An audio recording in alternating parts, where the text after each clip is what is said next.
It's time for Dialogue Conspiracy with political research specialist Mae Brussell, who for 3 years has shared with us her decades' research into political assassinations and abuses of power in this country. Her program relates the news of the week to emerging evidence about the conspiracy which allegedly maintains by force its control over the legislative and judicial processes in America. And now, here's Mae. Good afternoon, Dialogue Conspiracy in Carmel, California. It's October the 28th. This is program number 168. No more sunny days to talk about in Carmel. We're having a rainstorm, and it looks like fall and winter are on their way in our hometown, at least. I want to remind you, in Boston University, WBUR is having their fundraising the last few weeks and the weeks that come. I received a letter from them, and they have informative programs such as Dialogue Conspiracy and many other good programs that you don't have an opportunity to hear on other radio stations. So those of you that enjoy the privilege of this kind of FM station should contribute something towards WBUR and not take these programs for granted. So anybody who could reach in their pockets and send some money, we very much appreciate it. They have a fundraising called Right Now. You can call them at 353-2790. Their marathon starts November the 11th, but I'm giving it a pitch for a few weeks because some people may be out of town in November, but around in October. So if you have some money for WBUR, call up and donate this money so they can continue these type of programs, because they do pay KLRB for these tapes. We charge the cost of duplicating the tapes. I don't receive any money for these. I donate my time here, and we send them off at cost. And everybody is pulling their efforts and energy together to get information to the people. But the people who have the broadcasting stations do have an investment in machinery and equipment, and to keep going, they have to, when they get these kind of programs, they have to dig into their pockets for the money. So if you can contribute towards those fundings, then you get an opportunity to get programs across the country and all the way out west. It seems like a long way away, but we're really not that far apart, and certainly not in ideas, and that's Carmel, California. I received a call from Boston this weekend. I will be coming back in person to Boston to be a conference the end of January and February 1st and 2nd on conspiracies, on the national conspiracies. So I will be in Boston to meet some of you listeners. I'm looking forward to that. But in the meantime, keep the station strong and send them money, whatever you can afford, to keep the program going. I think it's important today to talk about a subject which I keep pushing at all levels: the opening up the major, what I call the major assassinations, the major conspiracies of John Kennedy, Robert Kennedy, and Martin Luther King, and tie those together. The news this week is just filled with information about these assassinations, new evidence coming out. If you heard Zodiac News Service earlier, before my program started, there was an account from Reverend Bro Shares, who was a roommate of David Ferrie in New Orleans, who is revealing information about David Ferrie's plans to fly the assassins, the men who assassinated John Kennedy, out of Houston, Texas, after John Kennedy was murdered in 1963. Those of you who remember the 60s, the years of the 60s and early 70s of being ones of major conspiracies and assassinations will know the 70s as being the year where these balloon bubbles break. One of the cases that's so important to us here in California has to do with men that are in power at the present time. They're involved in concealing the conspiracy to murder Robert Kennedy. And the elections do come up this next Tuesday, a week from today. And those of you who get the station at the end of the week, it'll be the few days from the time you hear this. I do not make it a policy to talk about political candidates or issues on my program. I stick to political conspiracies pretty carefully. But there is a gentleman running for office this time who I have hit very hard at. I've criticized week after week almost, and he is running for the Attorney General of California in our elections again against a Mr. Norris, William Norris. That man is Evil J. Younger. I hit at him because he's behind the heart of what I call Watergate West. Watergate East included President Richard Nixon and John Mitchell and Patrick Gray, acting head of the FBI, J. Edgar Hoover when he was alive, and the Justice Department, Robert Martin and Jairus Leonard, and the men who perverted the courts, who lock up the innocent, and the guilty are out walking the streets. Watergate West is a series of murders and conspiracies in Santa Cruz area, in Los Angeles, in California, within the prisons. And the big daddy of them all is Evel J. Younger, who was a district attorney in Los Angeles. Mentioned in the Glass House tapes by Louis Tackwood, his relationships of military intelligence. He's still a general in the military. His military intelligence links to the White House, to the CIA, to the secret Houston team. And because Younger is running for election, I thought I'd bring to you some important information that I have read on the radio show several times through the last 2 years, but I don't like to duplicate shows. But with the election coming up, I think I should bring it up again. It has to do with a lawsuit filed in Los Angeles by Theodore Schultz versus the Los Angeles Police Department, dated June 4th, 1970, in the Superior Court of the State of California for the County of Los Angeles, number 978371. Complaint for disclosure of information. And I want to share this with you because Evel Younger is running for the Attorney General. It's based on Government Code 54950. The plaintiff, Theodore Schultz, on behalf of himself and all other residents of the state of California, plaintiff, versus the Los Angeles Police Department, Edward M. Davis, individually, and as Chief of Police of the City of Los Angeles, and representative of the class of members of the Los Angeles Police Department, Robert Houghton, individually, and as Deputy Chief of the Police of the City of Los Angeles, and author of a published book, Special Unit Senator, Evel J. Younger, individually, and as District Attorney of the County of Los Angeles, and as representative of the class of members of the Office of the District Attorney of Los Angeles County and Does 1 through 50 inclusive. The defendant, the plaintiff, alleges on behalf of himself and all other residents of the state of California, number one, the subject matter of this action is one of common or general interest of many persons, so numerous it is impracticable to bring them all before the court. 2, this action is brought pursuant to Government Code 54950, which provides as follows. In enacting this chapter, the legislature finds and declares that the public commissions, boards, and councils, and other public agencies in this state exist to aid in the conduct of the people's business. It is the intent of the law that their actions be taken openly and their deliberations be conducted openly. The people of this state do not yield their sovereignty to the agencies which serve them. The people, in delegating authority, do not give their public servants the right to decide what is good for the people to know and what is not good for them to know. The people insist on remaining informed so that they may retain control over the instruments they have created. Defendant Evel J. Younger is, and at all times herein mentioned, has been the District Attorney of the County of Los Angeles, State of California. As such, he is its public prosecutor, responsible for the prosecution of all public offenses.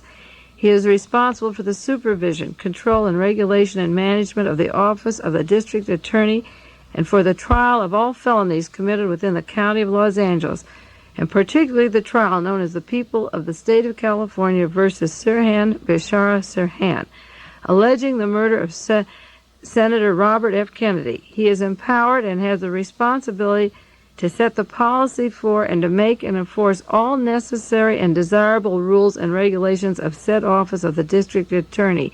He is sued individually and in his capacity as representative of the members of the Office of the District Attorney who have suppressed and continue to suppress important, valuable, relevant information concerning the investigation of the murder of Senator Robert Kennedy, particularly the prosecution and the trial of Sirhan Sirhan. And he continues to deprive the citizens and residents of the state of California of the full and uncensored information concerning the said matter.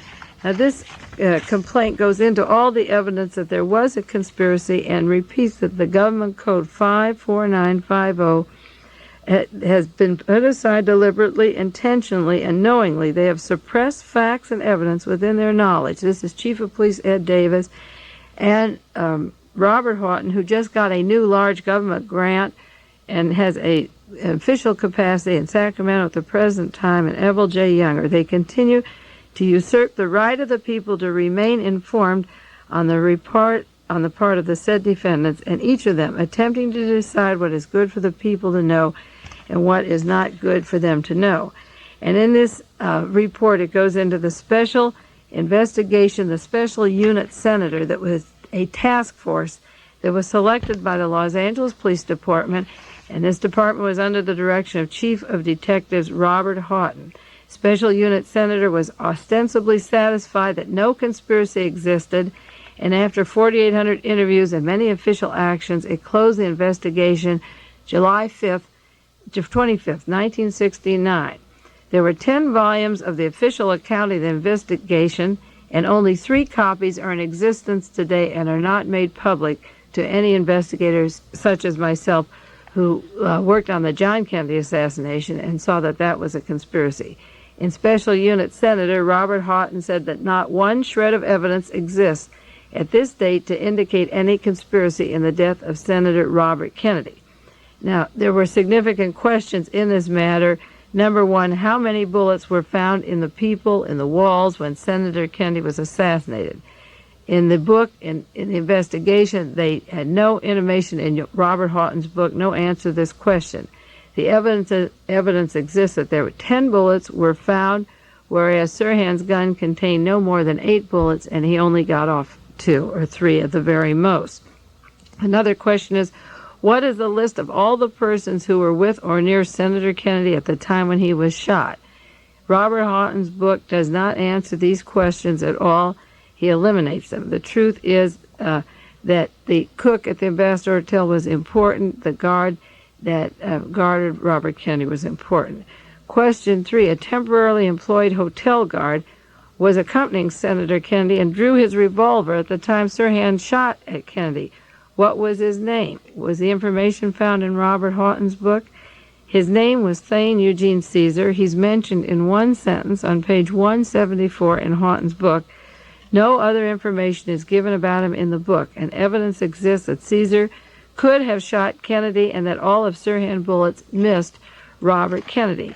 There are many more questions to be asked that are not answered in the official book, and then those 3 copies were locked up and are not available for researchers, although it consisted of 10 volumes of information.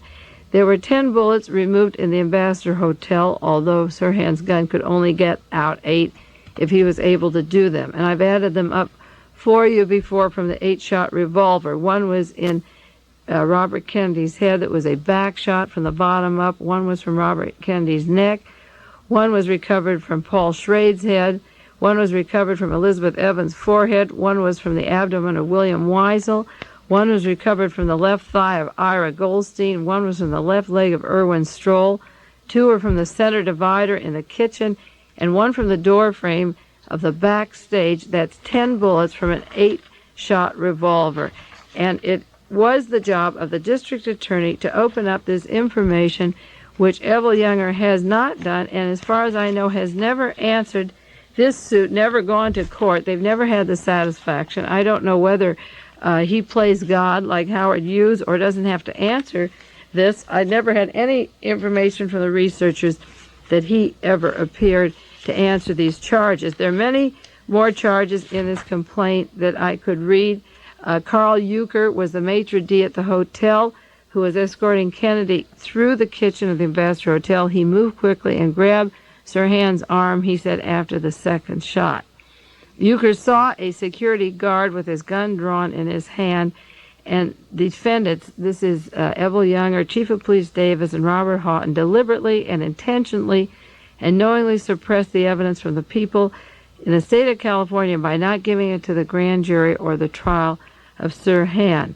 Robert Houghton said in his book that there was nobody in the Ambassador Hotel of right-wing connections, whereas Thane Caesar, the man who allegedly had the gun and pulled it, who stood behind Robert Kennedy, was a member of a right-wing, very vocal supporter of George Wallace and the right wing and the American Independent Party. He was associated with right-wing views and activities. He expressed verbally his hatred for the Kennedy family, his resentment of liberal ideas.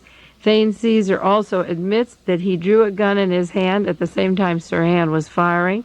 He was on the floor with his back against the ice machine. He was below and to the right of Senator Kennedy, and those were the directions, close enough to get powder burns on himself. The shot that fatally wounded Senator Kennedy came from the back to the front, from down to up, from the right to left.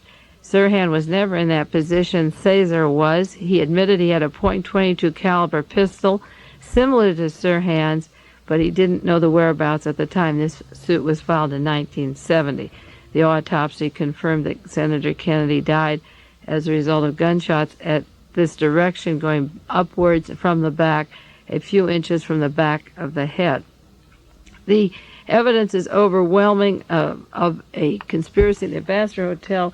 This is only one conspiracy I'm talking about. Evelyn Younger, his name was mentioned, the Glass House tapes, the Louis Tackwood book, his connections to the White House secret intelligence team, which Tackwood revealed in 1971 and turned out to be the Tom Charles Houston plan, which did in fact exist back there in Washington, D.C., right in the White House. There are 101 reasons for me as a researcher into political conspiracies and assassinations to recommend to people voting that we have Mr. Norris as the Attorney General of the state of California. Norris has even said that he would prosecute Richard Nixon in the Ellsberg case at a local state level, not a federal level, that he intends to prosecute conspirators, which is a sign that maybe the syndrome of hiding government conspiracies would be over. If Mr. Norris would take that position, it would be a start. Now, during the week, there was new evidence in the John Kennedy assassination and in the James Ray case. I briefly mentioned last week the James Ray case, which was the trial is going on now in Memphis, Tennessee. It's a preliminary trial to find out if James Ray will be allowed to have another trial to prove that he did not kill Martin Luther King. And he has to present evidence at these court hearings that he was not given a chance the first time. And he's showing how Percy Foreman, his lawyer, and William Bradford Huey, the official writer of conspiracies, that no conspiracies exist, were in cahoots with the prosecution and with the defense to frame James Earl Ray. The real killers will be found out. This is an evidentiary hearing taking place, and you may be reading a little bit about it every day. And each week I will keep you up on the latest developments of the James Ray case, because according to Bernard Fensterwald this week, who is James Ray's lawyer, it just may open up all the assassinations of the 1960s. And Fensterwald, you remember, heads the committee to investigate political assassinations, and he's also James McCord's lawyer.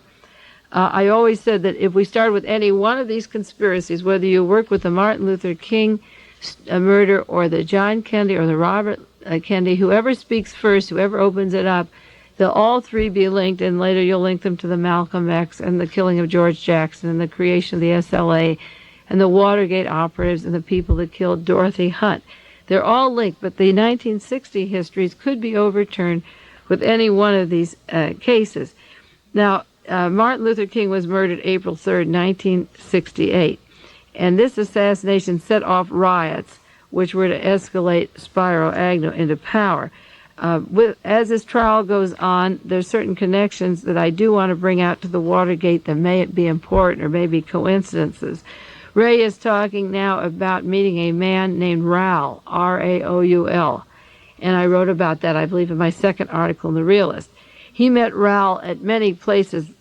First, August 28, 1967, in Birmingham, Alabama, and Raoul bought him a Mustang, and it gave him almost $2,000 cash, and he met him at Puerto Vallard and other points. Raoul was the connecting man who provided him with funds for this interim until 1968, when he was ordered to buy a gun in Birmingham and then take it to Memphis, and that gun would be found in the rooming house.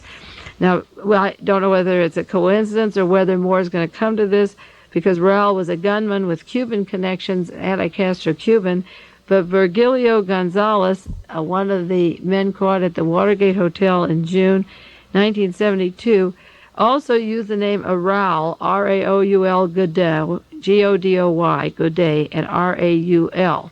So the name Raoul is identical to the one James Ray used and Gonzalez. Whether it's going to be coincidence or a bombshell, we're going to have to wait to see.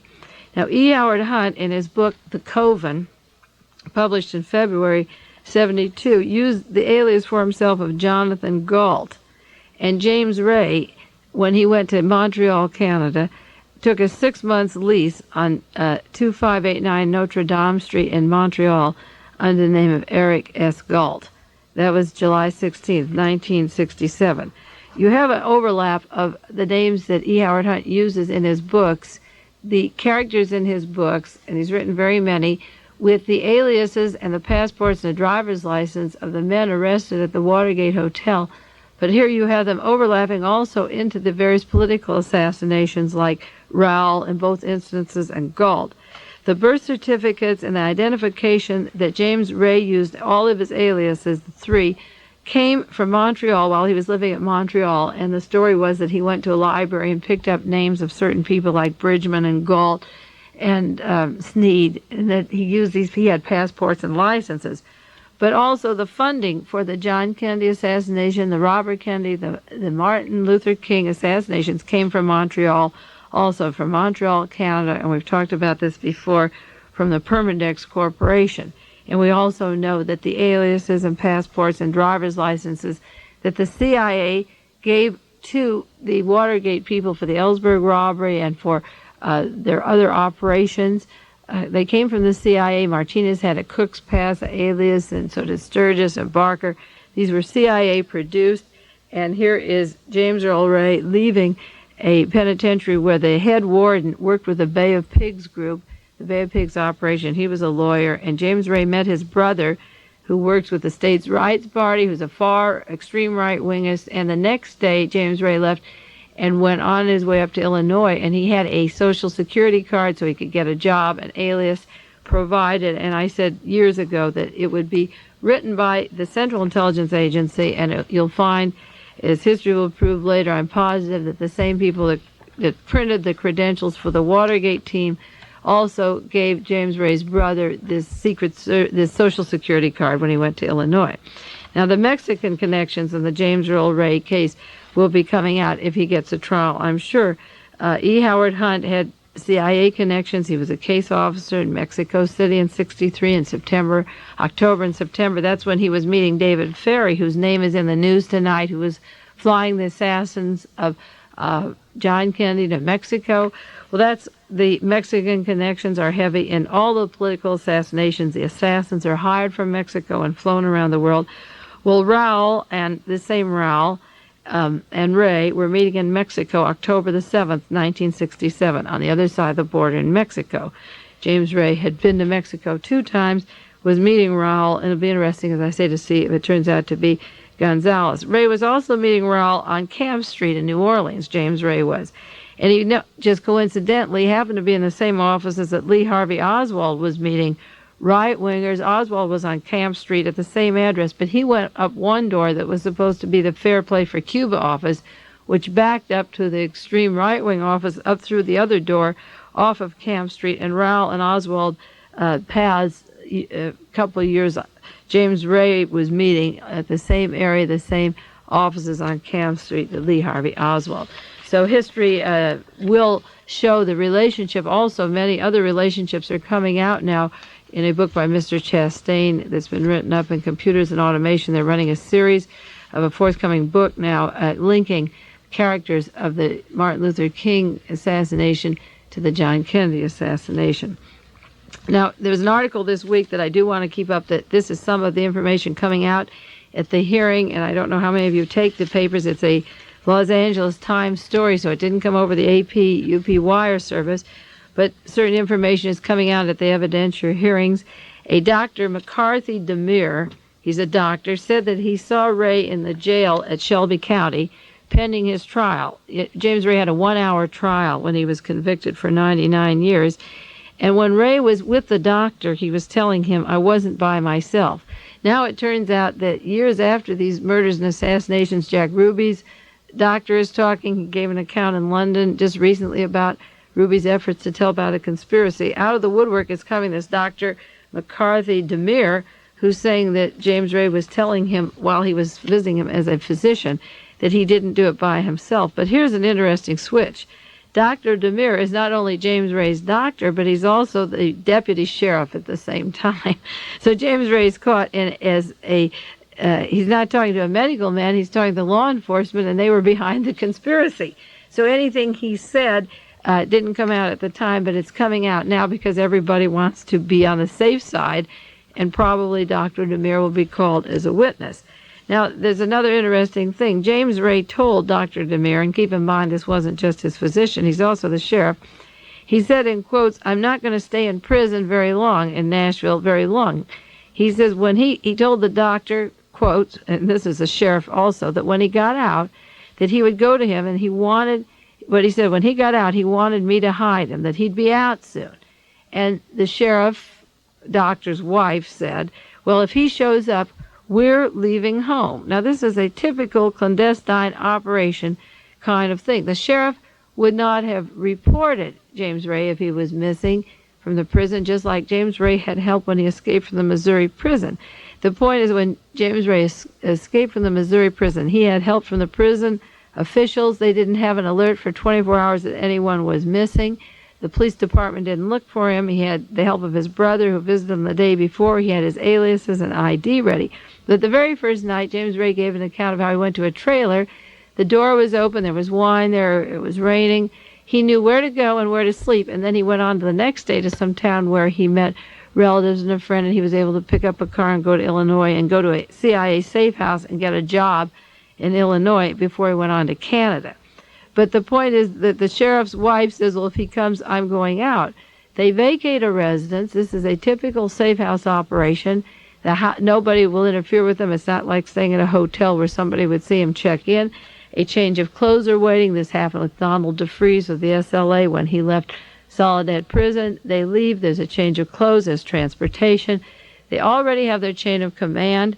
These men are allowed to leave the prisons if they're to be used as part of a conspiracy. And then there's always a leash on them. If they don't follow orders right, you can bring them back and lock them up. But the doctor sheriff was the one that James Ray was to be with. And you see that he had hope when he was arrested. I'm sure that one of the safety valves for getting him into the operation was to tell him that they'd let him escape again. They let him escape once, and he was gone about 17 months. He went to Canada. He went to a resort hotel. He knew the woman who was to meet him. He got clothes, outfits. He went down to Birmingham. He had this expensive car. He went to Puerto Vallarta. He went to Los Angeles, and he went to bartending school. And he was dancing. He was drinking. It was a far cry from his prison life. And all he had to do was to spend money and move from city to city. And then he ended up in a situation where he could be the fall guy at the Lorraine Motel. And he was the patsy for the Martin Luther King murder. So I'm sure they told him, if you get caught, you'll be escaping again. So he's telling the doctor, who he thinks is his friend, that if I get out, I'll go to your place. But the doctor also turns out to be the sheriff. And James Ray then was taken to tight solitary confinement after his 1-hour trial. And the sheriff and doctor never had to house James Ray, and he's been locked up ever since. Now, it also came out at this hearing that Charles Stevens was the man at the rooming house. There were 2 witnesses to see if James Ray was in the rooming house after he allegedly shot Martin Luther King, and one of them was Charles Stevens, and he had said to the prosecution in Memphis that James Ray left the rooming house. But a new witness has come forward now by the name of James McGraw, who was a cab driver, who was called to the rooming house and saw Stevens and said he was dead drunk. He was laid out in the bed. It would be impossible for him to have identified any person that day. And James Earl Ray couldn't have been identified by Stevens. He was the main witness for the prosecution. As I say, James Ray, there was no trial. He pleaded guilty. He was told that he would be barbecued and get the electric chair, and so he pleaded guilty, and Stevens was to testify. Now, there was another woman, the wife of Charles Stevens, who saw James Earl Ray leave the rooming house, and Mrs. Grace Stevens, not by coincidence, following the syndrome of every political conspiracy, has been locked in a mental hospital for 5 years, if you would believe that. She is still in a mental hospital, and right after the assassination of Martin Luther King, she described a man who left the rooming house from a room that James Ray was supposed to have that did not fit the description of James Earl Ray. So the law enforcement and the news media took the witness, who was dead drunk, laid out, who couldn't be a reliable witness, and they took Mrs. Stevens away. You remember the woman who made the reservation for Martin Luther King, who changed rooms from one floor up to the balcony that he was shot at later. She was dead within just, I think I didn't make notes here. I have the material at home. Maybe a week after Martin Luther King was murdered, she was dead.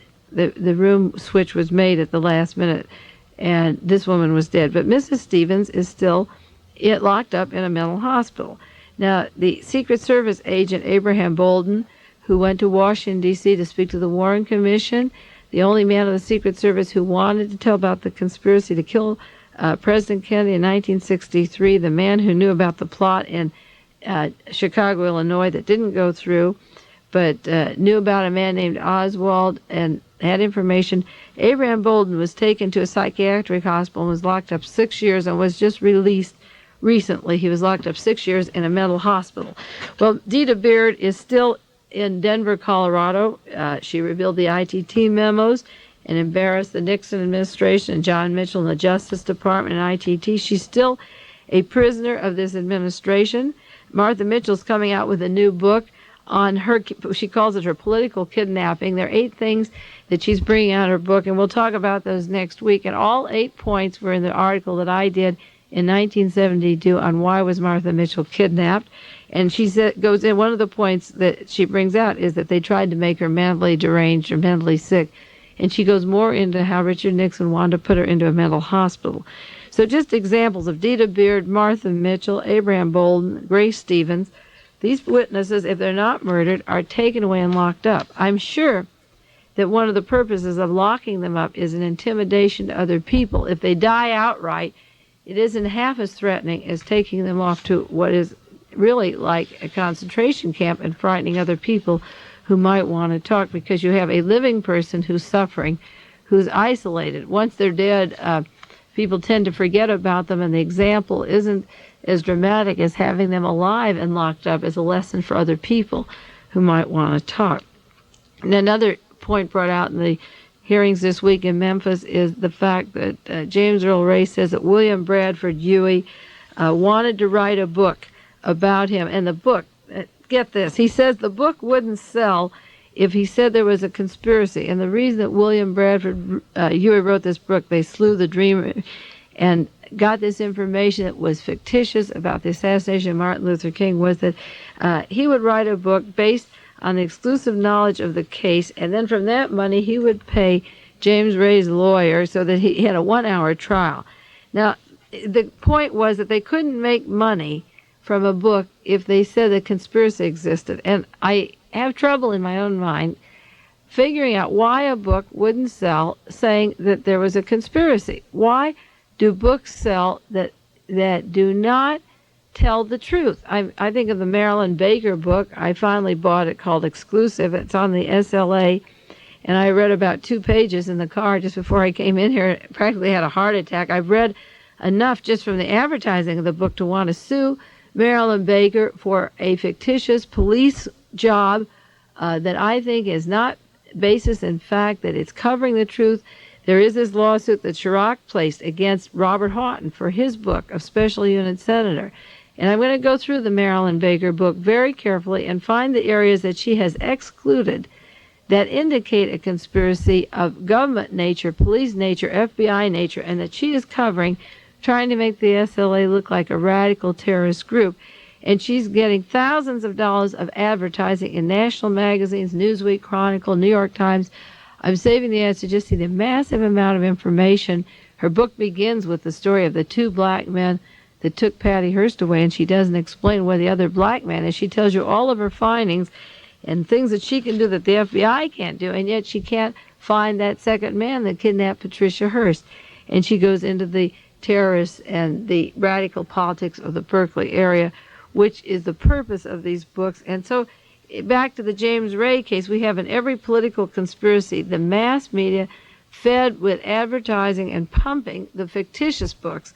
And James Ray is saying that the book, they told him that if they wrote a conspiracy book, it wouldn't sell. And I just don't know why the books that lie about our history are able to sell and why a conspiracy book wouldn't sell. Or is it just that the publishers are pumped with money to perpetuate the lie, that they're attached to the Pentagon in some way that is not objective in any shape or fashion, and they give us these lies? Well, Bernard Fensterwald brought out this week at James Ray's trial that Ray knows the name of a man who will provide him with information, who was to provide him with an alibi, and that this man also was at another location when Dr. King was killed, and that he's going to be naming names as the case goes on. The defense attorney, the court-appointed defense attorney for James Earl Ray, when he had his 1-hour trial, his name is Hugh Stanton Jr. from Memphis, and he said he worked closely on the Ray case. He said, we checked everything possible we could, and many things pointed to Ray's guilt, such as items around the house, the flop house, the beer cans, the binoculars, and what he believed to be the murder weapon. So the court-appointed lawyer for James Earl Ray was saying we did as much as we could with all the items found around. But obviously Ray wanted to tell what happened, but the defense lawyer wouldn't even listen to him any more than they listened to Jack Ruby. Well, it's a pretty sad state of affairs, except that it keeps going on. That was the James Ray case. The witnesses, some of them involved in the Martin Luther King thing, will be coming forward and naming their role in killing Martin Luther King. But this week, our dear President, Gerald Ford, is busy vetoing the Freedom of Information Act, which is outrageous. Here he was a man on the Warren Commission who promises an open administration, if you can believe it. He was going to do everything open so we would know the truth and have no fear from this particular government about what was going on in our country. And then, after he's in office a short time, he not only hushes up the investigation of the criminals in Washington, D.C., and does this huge pardon for the president and allows the president, if Congress would let him, to destruct these tapes. Now he wants the Freedom of Information Act vetoed. He's vetoed it. He's promised us so much, and now he wants this big deal, and he doesn't think we should have the information. His excuse is national security. It was the same excuse they used when they covered up the Warren report, and he's fighting to cover the conspiracies because if that information is out, then he may sink along with it, and he can't afford to get all this information out because then his precious Warren Commission would be thrown to the wind. Ford came out today, this is October the 28th, and this is titled, his article, Self-Destruct. Ford is worried about the attitude in the U.S. And I'm going to read you his attitude, and I think he and his ilk are creating the attitude. They're directly responsible. These criminal conspirators are responsible for the attitude. We don't have an attitude that comes out of a vacuum. We have it because we know they're lying to us, and we're helpless, and we have to take some positions or pass laws or remove them. Now, here's the quotation. Aboard Air Force One, President Ford says, America is afflicted with self-destruct feelings, and there's no reason why it should be. He says, what we've got to lick. This is our problem. We're condemning ourselves so much, we're hurting ourselves when we should be just doing the opposite.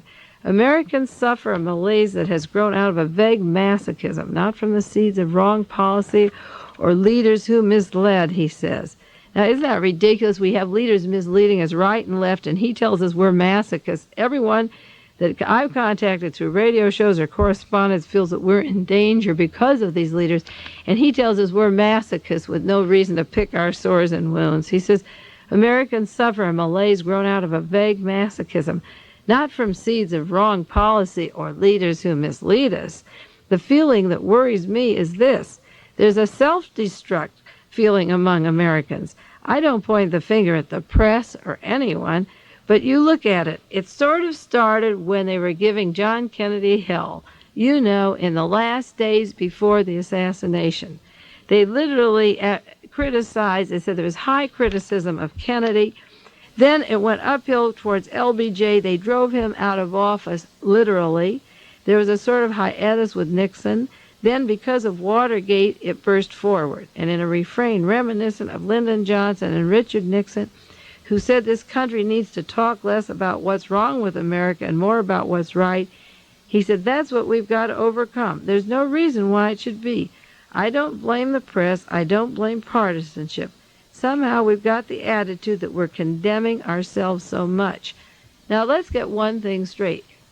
Americans are not condemning themselves. They're condemning Gerald Ford for his pardoning of Richard Nixon. They're condemning him for covering up the crimes that the president committed. They're condemning him for allowing tapes to be destroyed that would tell us the truth about our country. They're condemning him, the press, for vetoing the Freedom of Information Act. They're condemning him for his role on the Warren Commission. They're condemning him because he's misleading us with all kinds of deals of grains or armament, or allowing the CIA, the black operations, to continue. He praises the CIA. They're instigating new computerized police departments inside the FBI that are worse than you would imagine. President Ford is being condemned. His rating has gone down as low as the others. He's part of the team of conspirators. He was on the Warren Commission with Jaworski. He's in this thing up to his neck with Ford with Nixon, Jaworski, Lyndon Johnson. They're up to their neck to the murdering and the hiding of the murdering of John Kennedy. He knows what happened in Dallas.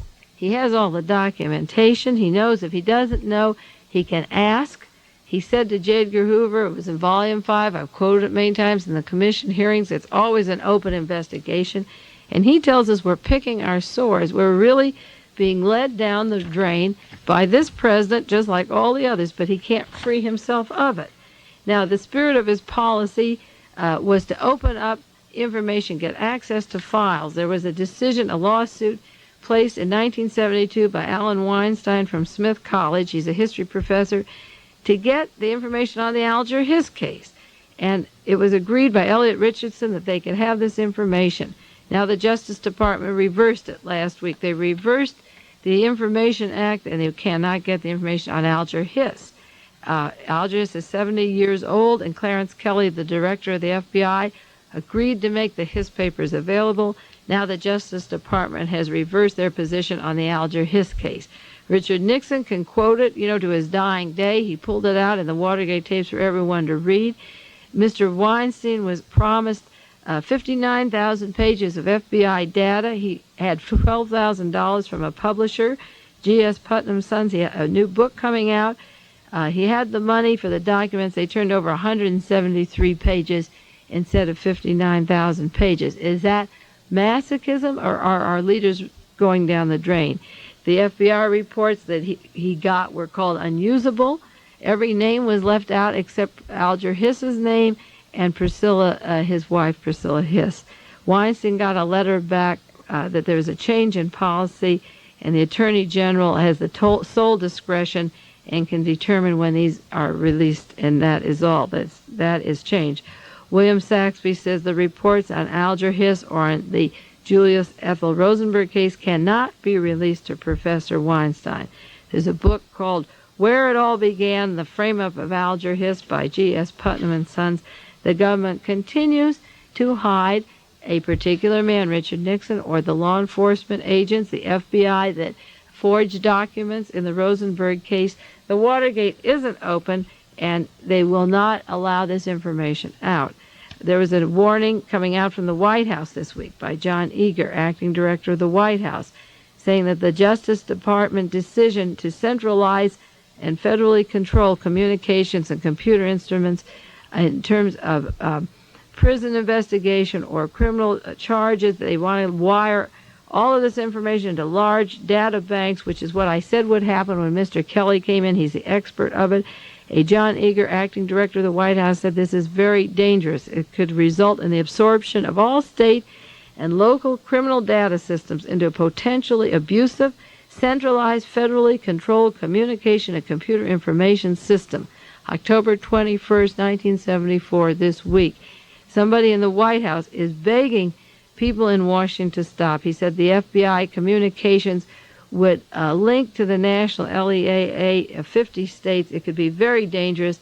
It takes away the power of the states and the privacy, And without any ado, they're wiring all 50 states together, and a man even inside the White House says an unannounced decision by the Justice Department is giving the FBI tentative approval for enlarging its communication system, which should be denounced by the White House Office of Telecommunications Policy. So Gerald Ford is calling us a masochist, and the Watergate continues. There was an article in our local paper. A speaker came out from Washington, D.C., named Bob Katz, to talk about new links of the John Kennedy assassination to the Watergate. Evidence is breaking up. There are lectures all around the country trying to inform you. There are books to read. If you need a bibliography, write to me at KLRB, and I'll send me a self-addressed envelope. I'll give you some books to read and articles to read. Well, the week is winding up. Our program is over. Time is up now. We could keep going on for another long hour or a few hours, but this is it for the week. But watch the evidence on the Kent State trial coming, that Martin Luther King.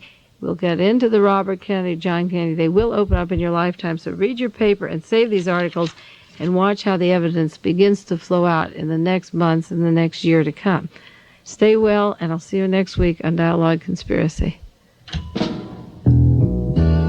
This has been Dialogue Conspiracy with political research specialist Mae Brussell, who for 10 years has been researching the facts behind political assassinations and conspiracies in this country. Dialogue Conspiracy originates with KLRB FM in Carmel, California.